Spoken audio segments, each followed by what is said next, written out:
Okay, this is Lab 10 Mammalian Circulatory System, and we're looking at the cat arteries and veins. So the first thing is the pulmonary veins and arteries, which we can't exactly see, but they extend from the dorsal side of the ventricles into the lungs. We can't see them on this crappy specimen, but that's all we should really know. And the arch of the aorta is here. It goes like that. The brachiocephalic trunk artery is this portion right here that branches off the aorta.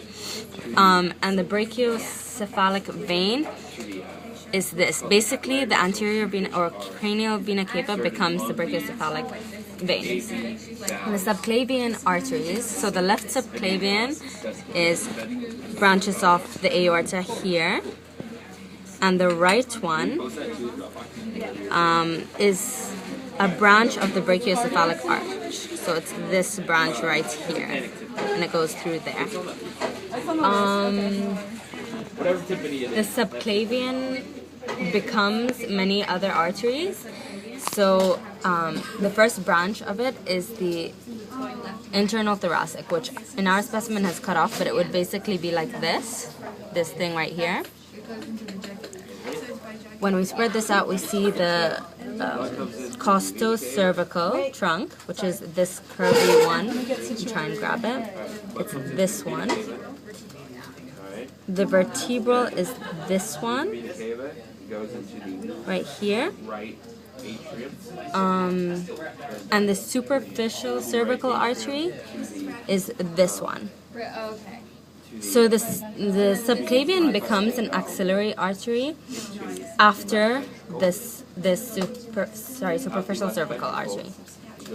Then we have here the subscapular artery that goes between the teres major and the subscapular muscle. And beyond that, the axillary artery becomes the brachial artery. The azygous vein is, if we move the heart out of the way, it's right, put this out, this, you see it? Right there. Okay? The subclavian veins are these right here. And the common carotid arteries are the two branches also of the brachiocephalic trunk artery.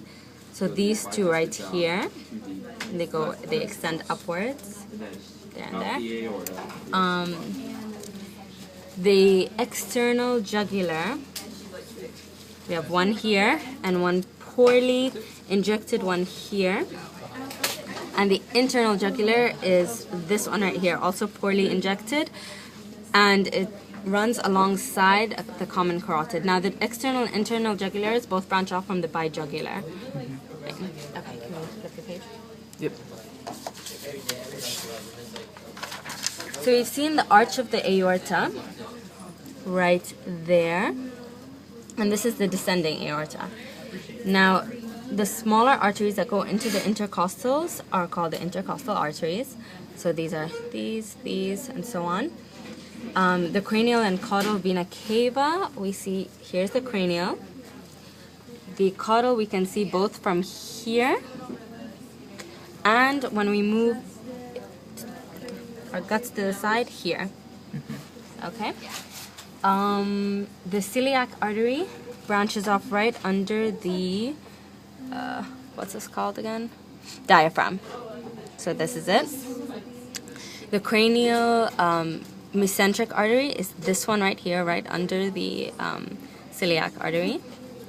The caudal mesenteric is this one right here.